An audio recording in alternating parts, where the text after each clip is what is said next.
Assalamualaikum warahmatullahi wabarakatuh. Halo semuanya teman-teman, selamat malam, selamat datang kembali di channel kesayangan kita, channel Ilo Ekstrim, dan masih bersama saya Ilo.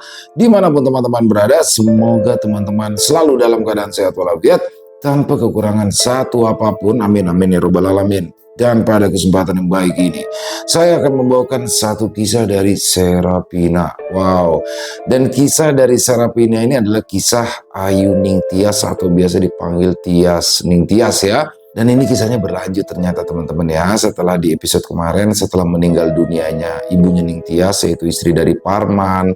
Di sini Parman mengalami kecelakaan kerja, dan pada episode kali ini Parman mengajak keempat anaknya untuk hijrah ke tanah Kalimantan. Waduh, dari Madiun pergi ke tanah Kalimantan, merantau untuk bekerja di perkebunan sawit. Kenapa sih merantau? Karena Parman sudah mengalami luka pada saat kerja di pabrik dan harus dikeluarkan dari pabrik.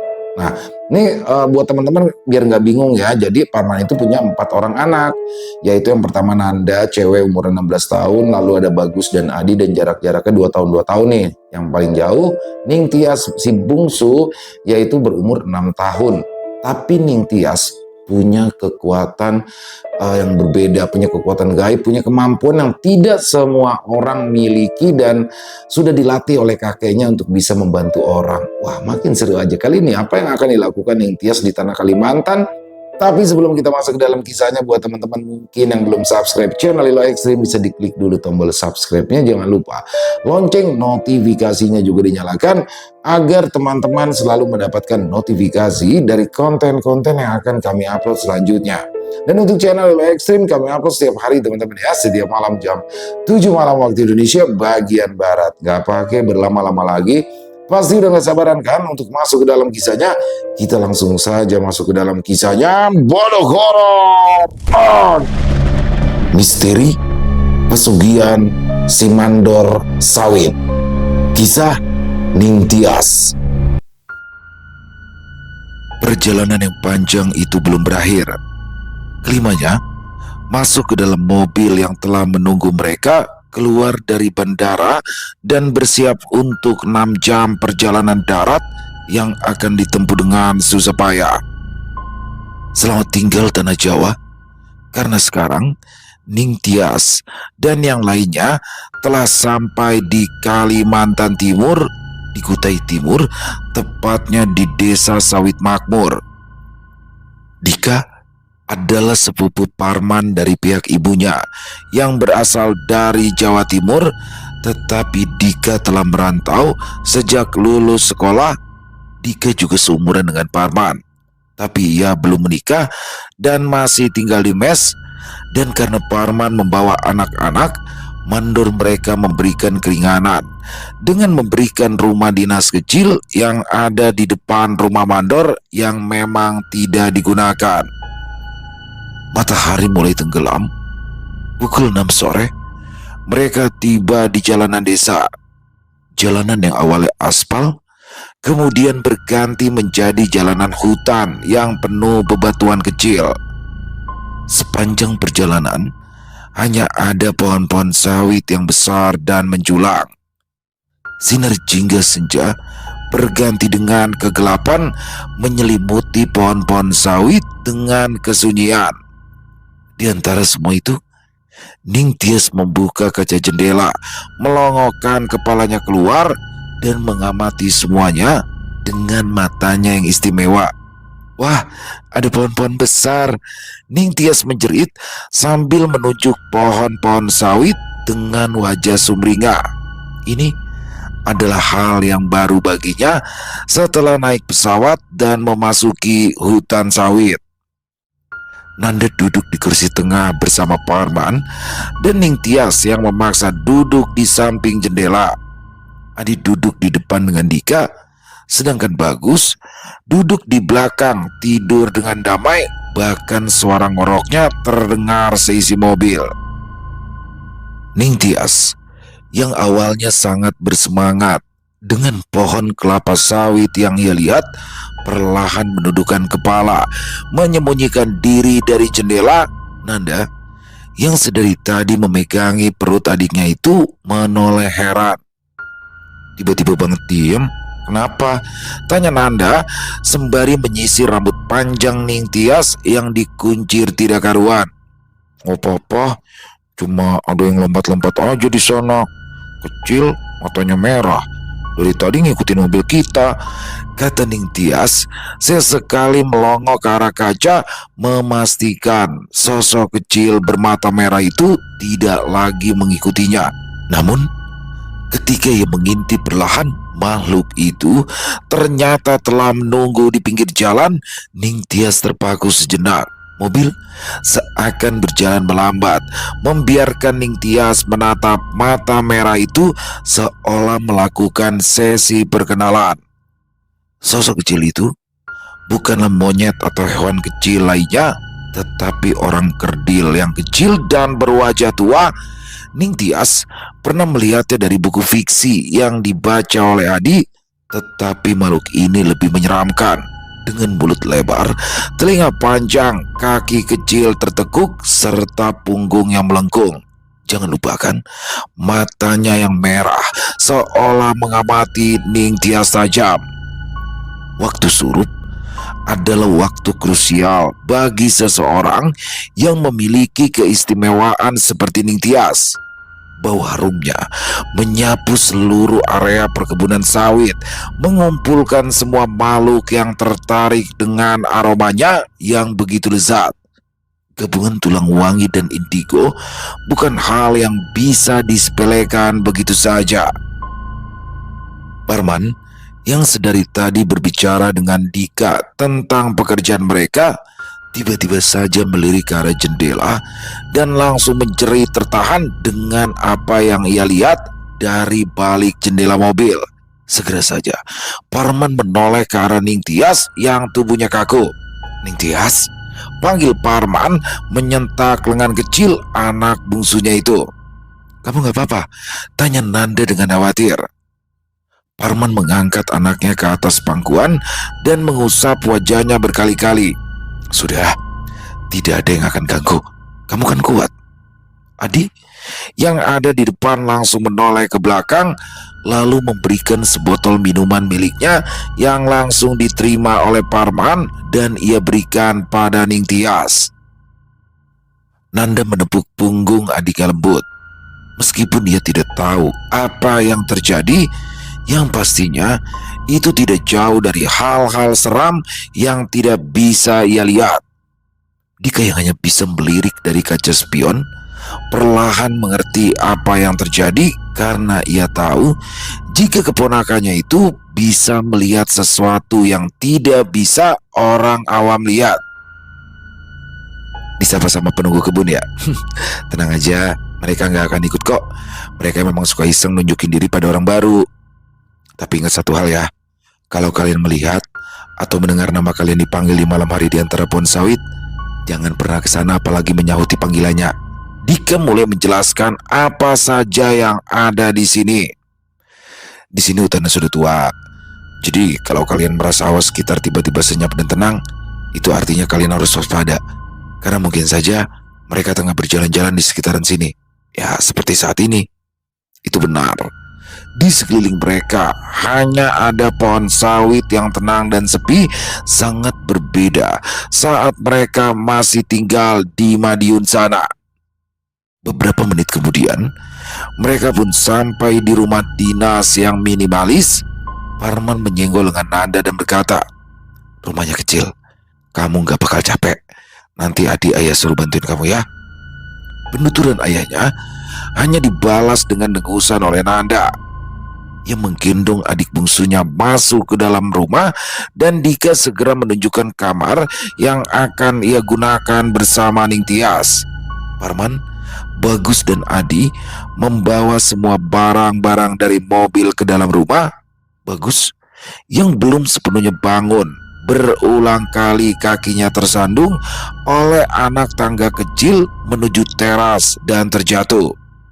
Adi yang melihat itu tertawa puas, bahkan memercikan air ke wajah Bagus dan menyuruhnya bangun.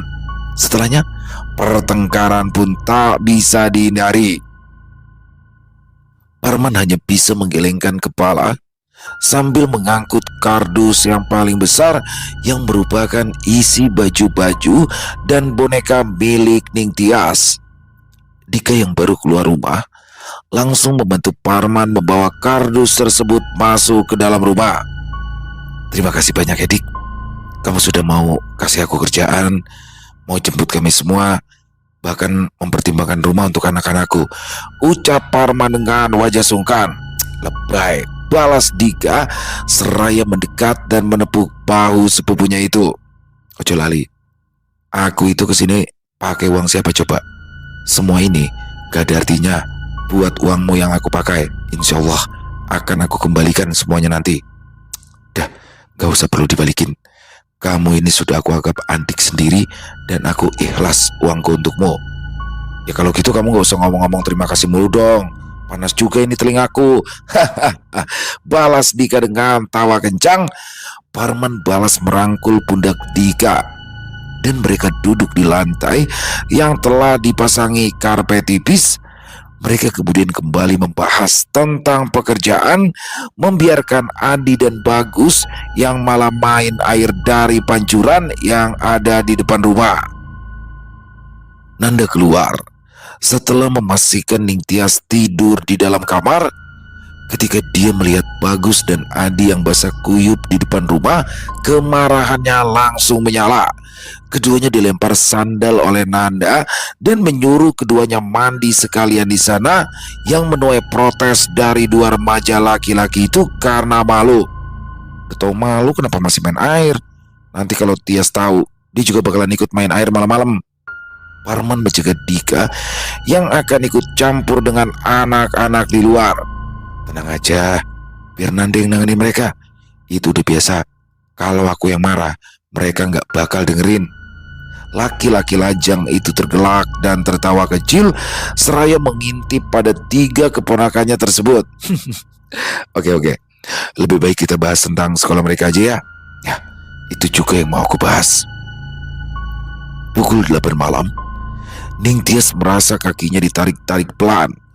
Ia yang memang kelelahan setelah perjalanan jauh sedikit merasa kesal dengan gangguan yang ia kira dari kakak-kakaknya. Jadi dia hanya menendang kakinya ke arah yang menarik dan berusaha menutupinya kembali dengan selimut. Namun tetap saja kejahilan itu tidak segera selesai.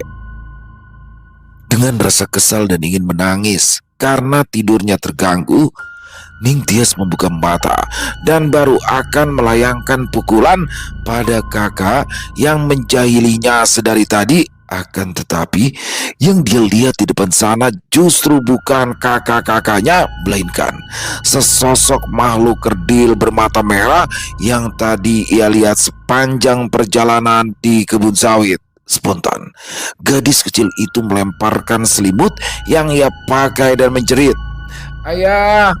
Teriakan itu terdengar sampai ruang tamu yang secara kebetulan kedatangan tamu.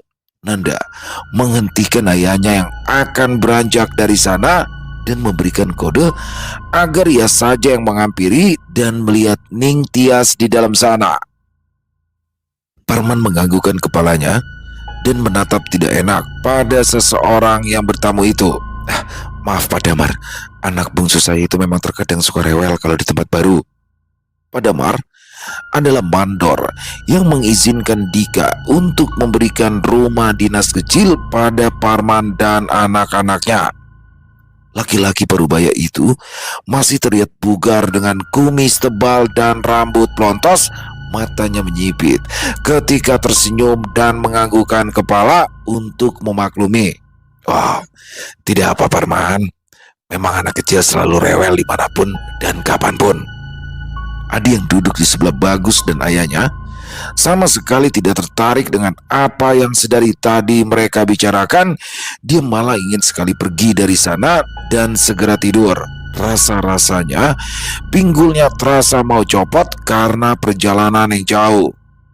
Berbeda dengan Adi yang merasa bosan dengan percakapan seputar kerja, Bagus malah bersemangat dan sering melontarkan pertanyaan pada Pak Damar yang langsung dibalas laki-laki parubaya itu dengan senang hati. Saya suka sekali dengan anak muda yang memiliki banyak sekali pertanyaan di kepalanya. Itu membuat mereka tampak menarik dan terlihat mengesankan, kata Pak Damar ketika untuk kesekian kalinya Bagus bertanya. Kalau kalian membutuhkan sesuatu, datang saja pada saya ya. Sebisa mungkin saya akan bantu. Karena saya tahu mengurus anak itu susah, apalagi 4 orang anak. Parman tersenyum tidak enak, karena bisa saja Pak Damar merasa lelah dan juga risih atas semua pertanyaan anaknya. Namun, tak dipungkiri juga Parman merasa senang dengan pemikiran kritis dari Bagus yang terkadang membuatnya merasa bersalah. Kira-kira apa saja yang telah ia lewati dari pertumbuhan anak-anaknya sehingga mereka bisa begitu pintar dan atraktif. Istrinya memang yang terbaik untuk mendidik anak dan menjaganya. Sejenak, Parman merindukan kehadiran istrinya di sini.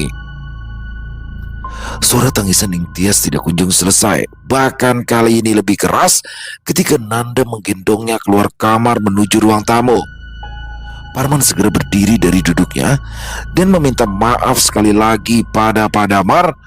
Parman mengambil alih anak yang terlihat sensitif setelah bangun tidur. Dia menepuk-nepuk punggung sang anak, mencoba menenangkan. Melihat Ningtyas yang terus menangis, membuat Pak Damar terenyuh dan berdiri dari duduknya, lalu mengambil keranjang kecil yang berisi jajanan yang memang ia siapkan untuk anak-anak pegawainya ini. "Halo Tias," sapa Pak Damar sembari berjalan mendekat. Ningtyas mengangkat wajahnya dari leher sang ayah dan melihat pada keranjang yang tepat ada di wajahnya. Dengan nafas yang putus-putus dan suara serak, dia membalas, "Namaku Ica." Oke Ica," kata Pak Damar dengan senyuman. "Ini, Om bawakan banyak permen dan jajanan untuk kamu. Jangan nangis lagi, Harum. Tenang saja, Om tidak akan berbuat jahat kok sama kamu." Panggilan terakhir itu membuat Adi yang sedari tadi tidak peduli refleks mendongak dan memperhatikan Pak Damar yang mencoba merayu Ningtyas yang masih sesenggukan. Sebenarnya tidak ada yang aneh dengan panggilan itu, hanya saja kenapa Pak Damar memanggil adiknya dengan sebutan Harum alih-alih cantik. Bukankah itu sedikit aneh? Gak usah mikir yang aneh-aneh. Dah, cuci dalaman aja. Sana, dalaman kamu belum dicuci tuh. Bagus menyenggol lengan Adi dengan senyuman mengejek. Itu adalah hukuman yang diberikan oleh Nanda pada mereka, yaitu mencuci baju mereka sendiri bekas main air tadi. Ya, Adi paling benci mencuci baju. Mendengar pertanyaan kakaknya itu hanya membuatnya semakin kesal dan tidak berminat di sana. Dia berakhir pergi begitu saja. Bagus tidak bisa menahan tawa melihat adiknya melengos dari sana. Ketika Nanda mendelik kepadanya, barulah ia berhenti tertawa. Tangisan Ningtyas sudah reda dan Pak Damar pun berpamitan pulang karena malam semakin larut. Bagus mengajukan diri untuk mengantar Pak Damar sampai keluar rumah, sedangkan Parman, Ningtyas dan Nanda masuk ke dalam. Sebelum Ningtyas pergi dari sana, dia melihat dengan jelas sosok kerdil bermata merah itu ikut keluar bersama Pak Damar. Bahkan sosok itu dengan mudah menaiki pundak Pak Damar dan bertengger di sana. Ningtyas menurunkan pandangannya pada keranjang bingkisan yang ia pegang. Di sana ada banyak sekali lalat-lalat hijau yang besarnya seukuran jempol orang dewasa dan beraroma busuk. Lalat-lalat itu menggeliat, memakan buah-buah dan jajanan yang ada di sana. Keranjang itu dilempar oleh Ningtyas dengan rasa takut. Ia baru saja bangun dan semuanya menjadi serba menjengkelkan untuknya. Rasa lelah membuatnya sensitif. "Loh, kok dibuang gitu sih?" Parman kaget karena tiba-tiba saja buah bingkisan yang diberikan oleh mandornya itu dilempar oleh Ningtyas. "Kamu itu jangan kayak gitu dong sama makanan." Akhirnya pecah tangisan Ningtyas. Gadis itu memberontak dari gendongan sang ayah dan meminta mbaknya untuk membawanya ke kamar. Parman menghela nafas panjang sebelum memberikan Ningtyas kepada Nanda. Bingkisan itu dilempar Ningtyas sampai ke belakang lemari, dan ketika Parman merogohnya untuk mengambilnya, yang ia rasakan adalah sensasi lengket, kenyal, dan berbau seperti nasi basi dan berbau busuk. Ketika Parman mengambil sesuatu yang kenyal itu, yang ia temukan adalah ulat hijau sebesar jempol orang dewasa dengan gigi tajam dan lendir busuk yang membuatnya mual. Astagfirullah. Kayaknya rumahnya ini masih kotor ya. Bisa-bisanya ada ulat segede ini di sana, kata Parman, yang menyimpulkan jika rumah ini masih kotor, lama tidak dihuni, sehingga hewan-hewan seperti ini bisa hidup di sana. Bagus beralih. Ia menundukkan kepala pada Pak Damar yang tersenyum padanya di depan teras. Kalau kamu tertarik untuk bekerja, pergi saja ke saya. Pasti saya akan bantu, kata Pak Damar seraya menepuk pundak Bagus. Saya suka sama anak muda seperti kamu. Bagus mengucapkan terima kasih dan masuk ke dalam rumah dengan wajah bahagia. Dia tahu kemungkinan besar sekolahnya yang terputus akan dilanjutkan di tahun ajaran baru nanti. Dan itu waktunya masih lama. Ia hanya ingin melakukan sesuatu yang berguna. 2 minggu kemudian, semuanya berjalan dengan lancar bagi Parman dan ketiga anaknya yang lain kecuali Ningtyas. Gadis itu sekarang berdiri di depan teras sambil memegang kalung jimat pemberian Bakariman dengan sangat erat. Ayahnya tengah dipapa keluar dari mobil dinas milik Dika dengan kaki pincang dan tangan yang kembali digips.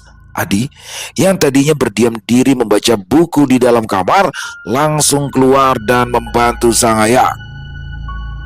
Makasih Om Dika, Om bisa balik ke kerjaan, biar aku sama Adi aja yang bawa ke dalam, kata Bagus yang sedari awal ikut ke rumah sakit ketika Parman dikabarkan mengalami kecelakaan kerja secara tiba-tiba. Dika menganggukkan kepalanya dan berpamitan. Jaga ayahmu ya. Nanti malam Om balik lagi ke sini setelah pulang kerja. Ya Om, makasih banyak, jawab Nanda dan berlalu masuk mengikuti kedua adiknya yang memapa sang ayah. Nanda tidak suka perasaan seperti ini.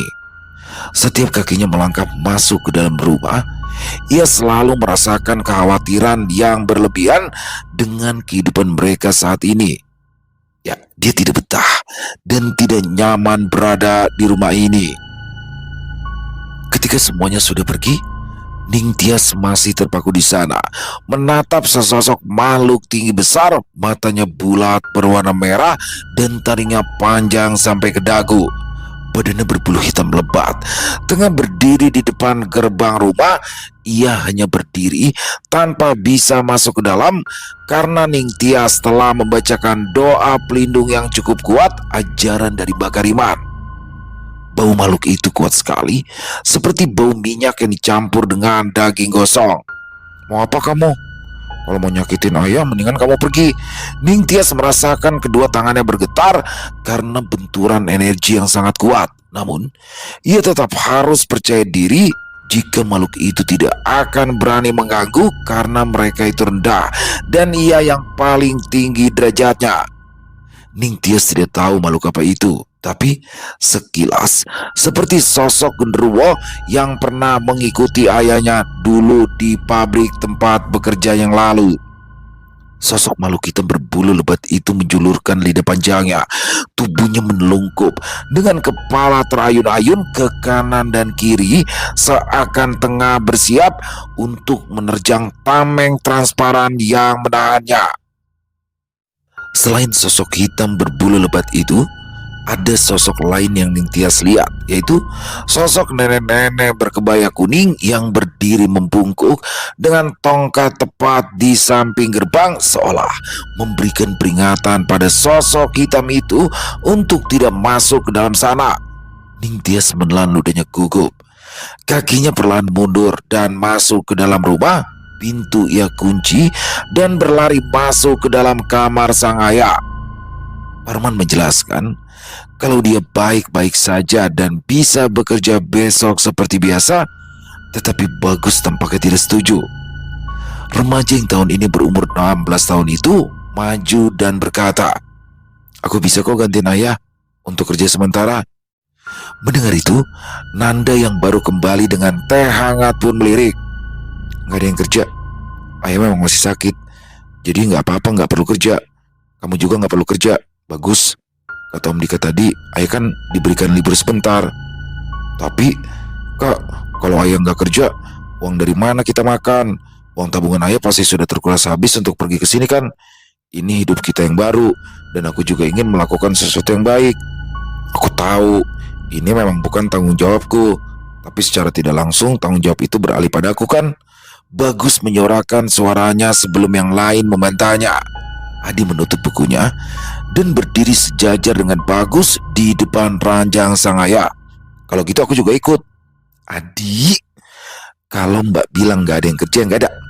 Mbak masih punya uang tabungan kok buat kita hidup selagi ayah sakit. Kalian gak perlu merasa terbebani seperti itu. Ini tuh musibah mendadak dan gak ada yang tahu," tegas nada. Parman menatap ketiga anaknya yang kini telah tumbuh dewasa. Ini semua karena ia yang teledor sehingga kedua tangannya harus digips lagi, padahal baru saja dilepas sebelum dia berangkat ke sini. Ningtyas tidak ikut berkomentar. Dia merasa tubuhnya lemas dan tidak sanggup melakukan apapun, jadi ia membiarkan pertengkaran itu dan berlalu dari sana. Rumah dinas ini hanya satu lantai, 3 kamar. Ningtyas bersama Nanda, Parman bersama Bagus, dan Adi sendiri, karena anak itu langsung mengklaim jika kamarnya tidak diperbolehkan siapapun masuk. Seluruh ruangan di rumah itu sudah Ningtyas jelajahi, hingga kemudian ia menemukan tempat yang bagi dirinya terlihat rahasia dan keren, yaitu loteng tepat di atas kamarnya di samping tandon air. Ningtyas menggelar selimut kecil dan sebuah bantal berbentuk bulan, juga sebuah pena dan buku. Sore hari memang terasa menyenangkan dari atas sini. Semuanya terasa menenangkan, dan suara yang ada di dalam sama sekali tidak terdengar dari sini. Ketika Ningtyas sibuk menggambar langit dan awan, tiba-tiba ada suara yang menyahut di belakangnya. "Bagus sekali gambarnya." Ningtyas membalikkan badan dan hampir melemparkan bukunya, tetapi lengannya sudah dicekal dan ditahan oleh seseorang itu. "Aku cuma mau main kok, namaku Haris." Sementara itu di bawah rumah, tepat pertengkaran itu resmi berakhir, Nanda memang tidak akan pernah menang dengan sifat keras kepala dari Bagus, hingga diputuskan bahwa Baguslah yang akan menggantikan Parman untuk bekerja selama beberapa hari. Nanda mengernyitkan dahinya melihat Bagus yang akan pergi keluar rumah. "Mau kemana? Ini udah mau maghrib." "Aku mau ke rumah Pak Damar," sautnya seraya pergi dari rumah. "Kenapa harus? Tunggu aja sampai Om Dika pulang, nanti bisa dibicarain berdua." Nanda ikut keluar rumah dan menahan kesal pada Bagus. "Bagus, balik kamu." Mau tak mau, Bagus berbalik badan dan menghadap pada mbaknya. "Sebentar aja Mbak, sebelum makan malam aku juga pasti udah pulang kok, gak bakal lama deh." Nanda menghela napas kasar dan melambaikan tangan dengan wajah cemberut, lalu kembali ke dapur untuk menyelesaikan masakannya. Sementara itu di loteng, terlihat senja sudah menghiasi langit. Warnanya indah dengan hawa dingin yang membuat Ningtyas merinding. Gerakan tangannya terhenti dan mendongak menatap ke arah sekumpulan awan yang berjejer rapat di atas sana. "Kamu suka senja?" tanya Aris yang ikut menggambar dengan Ningtyas tapi berbeda buku. "Suka, tapi di saat seperti ini banyak sekali yang keluar dan aku gak bisa lama-lama, soalnya pasti gak kuat." Ningtyas merasa dejavu dengan senja. Masih terasa di telinga dan hati suara ibunya yang berteriak memanggil-manggil dirinya untuk pulang setelah seharian bermain dengan teman-temannya. Sejenak kemudian, tercium bau masakan yang menggugah selera, membuat Ningtyas merasakan perutnya bergejolak dengan hebat. "Kamu lapar ya?" Aris bergurau sambil tertawa. Anak kecil seumuran Ningtyas itu mengaku anak dari pegawai yang tinggal di rumah dinas ini. Katanya, ia bisa naik karena terbiasa memanjat pohon sawit. Makanya, ia bisa dengan mudah naik ke atas sini. Ningtyas tidak menjawab. Yang ada di pikirannya sekarang adalah ini pasti ibunya. Ibunya yang meninggal bisa jadi sudah bisa pulang. Aku pergi dulu ya, serunya seraya mengemasi buku, bantal, dan selimutnya. Melihat teman barunya yang tergesa-gesa, Aris menahan pergelangan tangan Ningtyas seperti pertemuan mereka tadi. Masmu yang suka berantem itu kemana? Suruh pulang, udah mau maghrib ini. Ningtyas tidak tahu kenapa tiba-tiba saja Aris bertanya tentang kakaknya yang ia sendiri tidak tahu di mana. Iya, nanti aku sampaikan. Aku pergi dulu ya. Ningtyas turun dari atas loteng dengan susah payah karena ia harus memanjat lemari kayu sebagai tangga dan mendarat di atas ranjangnya. Ia lempar begitu saja barang-barang yang ia bawa dan berlari ke arah dapur. Baru saja dia akan memanggil sang ibu, tapi yang ada di dapur itu bukan ibunya. Tias, kenapa kamu lari-lari gitu? Nanti jatuh loh. Sini, Mbak itu udah masak udang kesukaan kamu. Ya, ternyata itu adalah Nanda, mbaknya, bukan ibunya.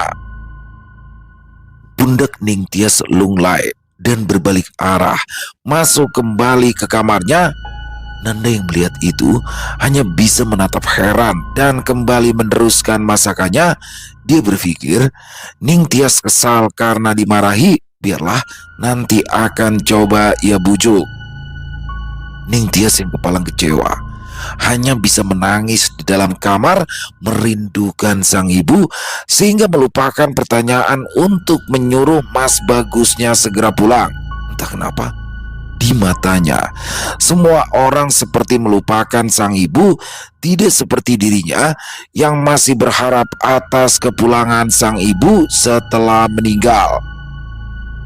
Di antara kesedihannya itu, tiba-tiba saja bau melati bercampur aroma dupa tercium di hidung Ningtyas. Lalu gadis itu merasakan puncak kepalanya dilus pelan dan lembut.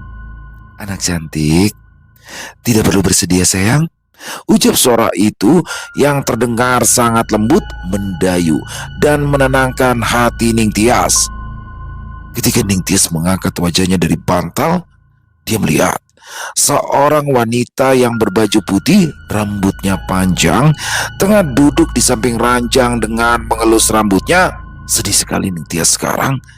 Kakak-kakaknya tidak ada yang mengerti rasa kehilangannya, tapi hantu itu tahu dan menenangkannya.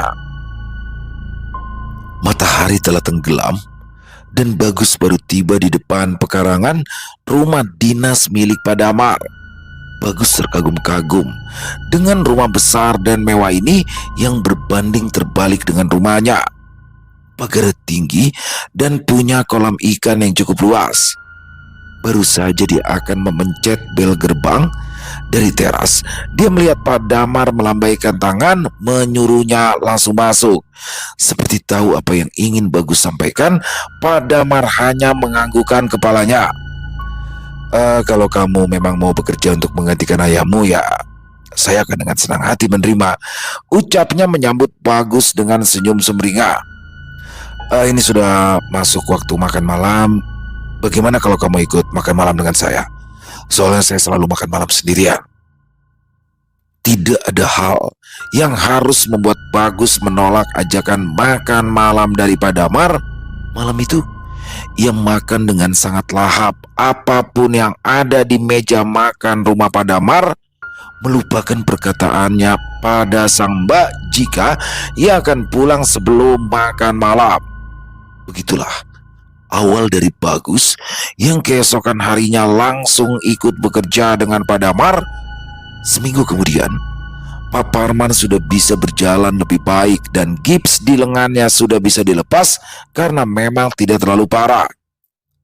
Seminggu itu, Ningtyas melihat sebuah tali merah yang melingkar di leher masnya Bagus. Ketika ia bercerita pada Aris di sore hari seperti biasa di loteng, Aris memberikan jawaban yang membuat Ning Tias bingung. Coba deh, kamu rasain energi masmu itu. Siapa tahu, gitu kan ada hitam-hitamnya. Kalau ada hitam-hitamnya berarti dia sudah kena, kata Aris pendek tanpa penjelasan. Ning Tias mencoba memahami apa yang coba Aris katakan. Di malam harinya, Ning Tias ingin buang air kecil. Ia tidak tega membangunkan mbaknya yang baru saja selesai menyusun berkas untuk sekolah baru mereka nanti. Ning Tias memutuskan untuk keluar kamar sendiri. Ketika langkahnya mendekat ke arah dapur, dia bisa melihat kulkas yang ada di depan kursi makan terbuka dan ada yang berjongkok di dalam sana. Karena orang itu tertutupi dengan meja makan, Ning Tias tidak bisa menebak siapa itu. Akhirnya, dia berjalan mendekat dan menepuk pundak orang itu. Ning Tias melangkah ke belakang dengan serampangan. Kakinya terbelit dan ia terjatuh di atas lantai yang dingin. Ayah, Mas Bagus makan daging mentah. Ternyata orang yang ada di depan kulkas itu adalah Bagus. Remaja itu masih mengenakan pakaian kerja dan sedang makan daging mentah yang disimpan Nanda di dalam sana. Semua orang bangun dan seketika langsung kacau. Bagus perlahan tersadar dan muntah begitu banyak setelahnya. Dia baru saja memakan daging mentah yang masih ada darahnya.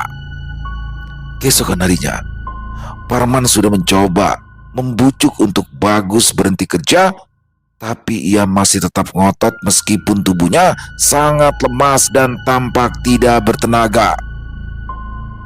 Ning Tias yang duduk di depan perdebatan itu dengan segelas susu hanya bisa melihat pada tali merah yang semakin bersinar di leher kakaknya. Mas, di leher mas itu tali apaan sih?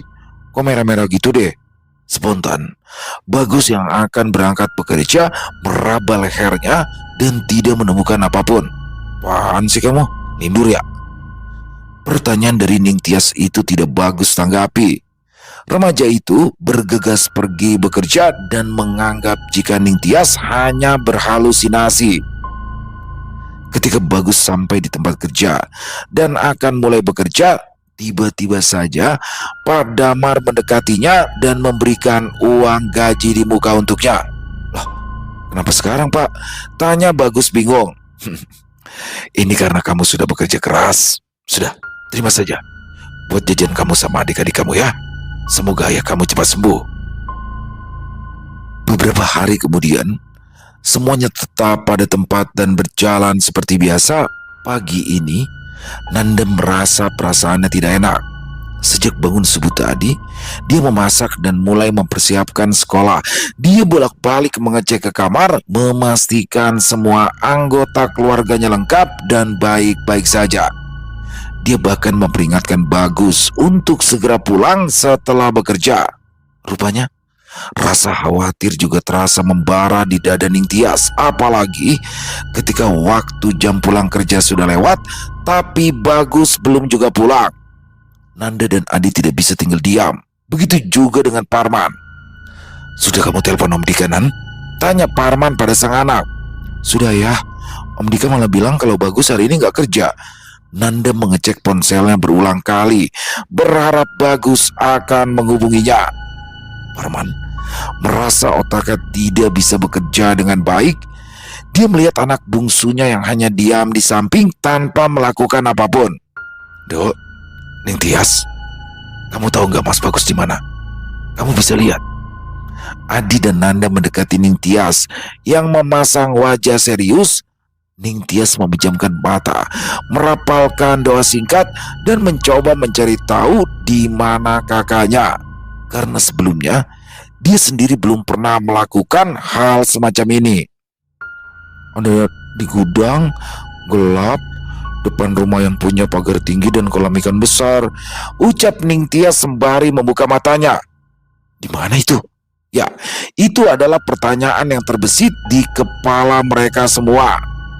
Tiba-tiba saja pintu rumah terbuka. Di sana ada Dika dengan nafas tersengal dan berkata dengan lantang, aku tahu rumah itu. Tanpa basa-basi, Parman dan Nanda ikut pergi dengan Dika, sedangkan Adi dan Ningtyas disuruh untuk menjaga rumah. Ketika mobil Dika meninggalkan pekarangan rumah, Nanda tidak bisa menahan tangisnya. Aku tidak ingin kehilangan anggota keluargaku lagi. Aku mohon ibu, jangan bawa adikku. Ucapan itu membuat Dika merasakan gelombang emosional yang sangat besar. Kak, ayo sholat isya yuk. Sekalian kita minta bantuan sama Allah. Keadaan berganti pada perjalanan menuju rumah Pak Damar. Dika menyampaikan rasa takutnya sebab Pak Damar digadang-gadang oleh banyak pekerja sebagai pemilik pesugihan di kawasan ini. Namun tentu saja itu hanya omongan belaka karena tidak ada bukti apapun. Sesampainya di depan rumah Pak Damar, gerbang depannya tidak terkunci, jadi mereka semua bisa langsung masuk. Di antara kebingungan mereka akan masuk lewat pintu mana, tiba-tiba saja muncul sesosok nenek-nenek berkebaya kuning yang berdiri di depan sebuah pintu samping yang terbuat dari besi. Ningtyas perlahan mendekat dan pintu besi itu terbuka lebar. Nenek tersebut berjalan masuk dan Ningtyas mengikutinya dari belakang. Parman dan Dika meskipun kebingungan tetap mengikuti Ningtyas tanpa curiga, karena saat ini yang bisa mereka andalkan adalah Ningtyas. Rumah ini memang besar dan memiliki pintu samping yang ternyata langsung ke depan gudang. Lampu kuning menyorot langkah kaki mereka yang memecah keheningan.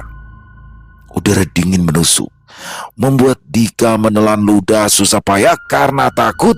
Parman mencoba meraih lengan Ningtyas untuk ia gandeng, tapi sang anak seolah sedang mengikuti seseorang dan tidak bisa ia cegah. Nah, ini gudang, kata Dika dengan yakin. Aku pernah kesini sebelumnya untuk mengantarkan jenazah anak laki-laki Pak Damar yang meninggal 3 tahun yang lalu. Parman melihat wajah Dika yang pucat dan matanya bergerak tidak karuan. Meninggal? Kenapa? Belum sempat Dika menjawab pertanyaan Parman, pintu gudang terbuka perlahan ketika Ningtyas masuk ke dalam sana dan tiba-tiba saja pintu tertutup sehingga Parman dan Dika tidak bisa masuk ke dalam gudang. Demi Allah, Ningtyas, Tias, buka pintunya, Dok. Tias, jerit Parman tidak karuan, ketakutan mencengkramnya. Rasa kehilangan masih sangat membekas di hatinya dan sampai kapanpun tak akan hilang. Rasa itu kini menyelimuti dirinya, pikirannya kosong. Ia terus menggedor pintu gudang tanpa bisa menahan rasa sabar. Dika juga panik, dia takut. Tapi saat ini waktunya ia memutar otak. Gagang pintu gudang sama sekali tidak bisa terbuka, seolah dari dalam pintu terkunci dan tidak bisa didobrak. Dika, apa nggak ada jalan lain? Jalan ke gudang lagi, jerit Parman dengan nada tinggi. Kedua tangannya bergetar. Dika bergerak gelisah, kepalanya mendongak ke atas ke bawah ke sembarangan arah. Aku juga nggak tahu jalan sekalian lewat sini. Aku tahu, sini aku tunjukin. Seorang anak kecil berdiri di belakang mereka dan Dika merasa familiar dengan wajah kecil itu.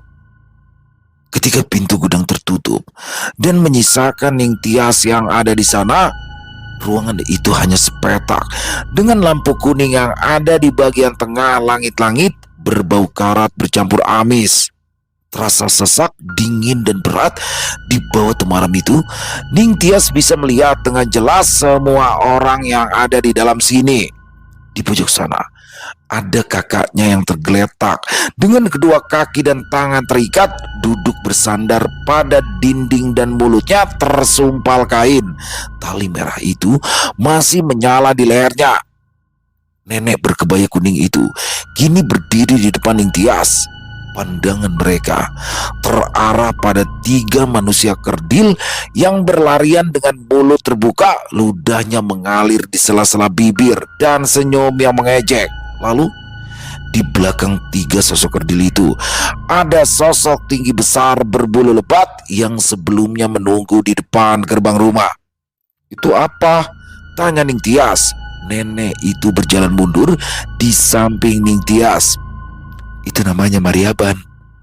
Kening Ning Tias berkerut, dadanya naik turun, merasakan nafasnya yang perlahan habis dan energi kuat dari sosok tersebut yang kata nenek bernama Maryaban.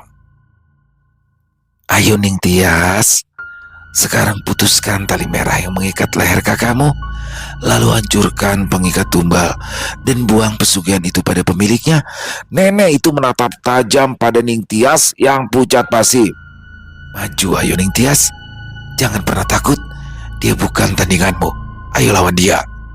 Setelah mengatakan itu, nenek tersebut pun menghilang.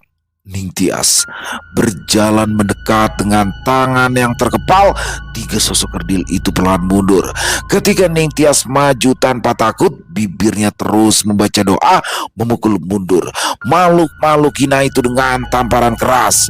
Tanpa melakukan apapun, 3 kerdil itu berlari pontang-panting menembus dinding dan menghilang. Tubuh Bagus berada tidak jauh dari sosok Maryaban. Ning Tias menggenggam jimat miliknya dan terus merapalkan doa tanpa henti. Sosok Maryaban mengeram rendah, memindai gadis kecil itu dengan tatapan tajam, kemudian merangkak perlahan ke arah Ning Tias. Kuku panjang Maryaban menggores lantai, terdengar seperti kuku-kuku patah yang berisik melukai telinga. Anak kecil, baumu wangi darah dan melati. Pergi sekarang, atau aku akan membuatmu menjadi pengganti dari kakakmu. Perlahan, bayangan Maryaban berubah menjadi sosok wanita cantik berambut pendek yang menangis terseduh-seduh. Mata Ning Tias membola melihatnya. Ibu, sosok perempuan itu menganggukkan kepalanya dengan wajah sedih. Dia melambai pada Ning Tias, menyuruhnya mendekat. Namun Ning Tias tersadar satu hal, ibunya tidak mungkin mengajaknya ke tempat seperti ini, dan itu tidak mungkin ibunya. Bukan, kamu bukan ibuku, jerit Ning Tias keras. Sosok ibunya itu kemudian berubah kembali menjadi sosok Maryaban yang berbulu kasar. Dia tangkup tangan kanan di depan mulutnya, mengucapkan doa-doa lagi yang diajarkan oleh Mbah Kariman yang menjadi guru spiritualnya. Gerakan yang sama ketika Mbah Kariman mencoba menyadarkan Ning Tias dari pingsannya waktu itu, lalu mengusapkannya ke mata Bagus dan menarik tali merah yang ada di leher kakaknya. Seketika sosok Maryaban itu meraung, mengempaskan tubuh kecil Ning Tias hingga menabrak dinding lembab itu dan berdiri di depannya. Wajahnya yang menyeramkan hanya berjarak beberapa senti dari wajah pucat pasi Ning Tias. Mulut Maryaban itu terbuka meraung, menggetarkan dinding dan membuat Ning Tias hampir kehilangan kesadaran. Kamu nggak boleh bawa mas aku, dia itu keluarga aku, kamu makhluk jelek jahat, teriak Ning Tias sedetik sebelum ia merasakan dadanya ditekan dari dalam, perutnya mual, kepalanya terasa pening. Sosok Maryaban itu berlari keluar dari gudang. Bertepatan dengan pintu gudang lainnya terbuka oleh Parman serta Dika yang berlari ke dalam. Mereka langsung membawa Bagus dan Ning Tias yang pingsan kembali ke rumah, meninggalkan rumah Pak Damar yang memercikan api, lalu berkobar menjadi kebakaran hebat yang hampir menghanguskan 2 unit rumah di samping kanan dan kirinya. Di pagi harinya, Ning Tias membuka matanya dengan susah payah. Di sampingnya terdengar seseorang bercengkrama dengan serius, tapi ia tak sanggup untuk bergeser ataupun duduk. Sekitar jam 3, jasad Pak Damar ditemukan hangus di antara tumpukan uang miliknya, kata Dika sambil meminum kopi yang disuguhkan oleh Nanda. Parman duduk di samping ranjang anaknya, mengelus lembut kepala Ning Tias dan terus mendengarkan apa yang dikatakan oleh Dika. Jadi benar, dia itu ikut pesugihan dan berencana menargetkan Bagus. Ya kalau itu udah pasti, untung aja Ning Tias bisa membereskannya dan Bagus bisa selamat. Kalau enggak, hancur wes. Seperti anaknya itu yang aku bilang mati, dia juga kena tumbal pesugihan ayahnya sendiri. Mendengar itu, Parman hanya bisa beristighfar. Anak itu masih kecil. Masihlah. Ya kayaknya sekitaran umur 6 tahunan. Ya seica itulah. Dika meraih gorengan di piring samping kopi.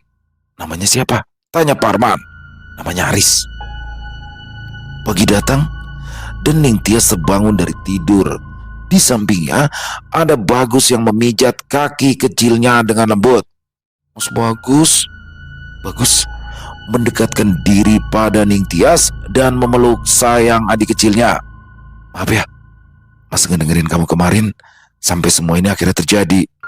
Gak apa-apa, yang penting Mas gak apa-apa. Ningtyas memeluk sayang kakaknya itu. Bagus memberikan sebuah boneka beruang untuk Ningtyas sebagai pengungkap rasa terima kasih dan permintaan maaf. Ningtyas berjanji akan selalu melindungi keluarganya apapun yang terjadi, seperti janji yang secara tidak langsung ia ucapkan pada ibunya. Di sudut kamar dekat jendela, Ningtyas bisa melihat nenek-nenek berkebaya kuning itu berdiri di sana hanya beberapa detik lalu pergi begitu saja. Ningtyas ingin sekali berterima kasih pada nenek itu, tapi mungkin lain kali. Selesai. Oh, luar biasa, keren pakai banget. Ningtyas ya sudah 2 episode berarti, dan makin keren aja nih makin kesini. Ini baru 6 tahun loh teman-teman ya. Gimana nanti kalau Ningtyas sudah besar, wah pasti kemampuannya akan semakin hebat nih. Dan di sini juga Ningtyas sudah diikuti oleh sosok penjaga gaibnya ya. Sosok nenek berkebaya kuning yang selalu membantu Ningtyas.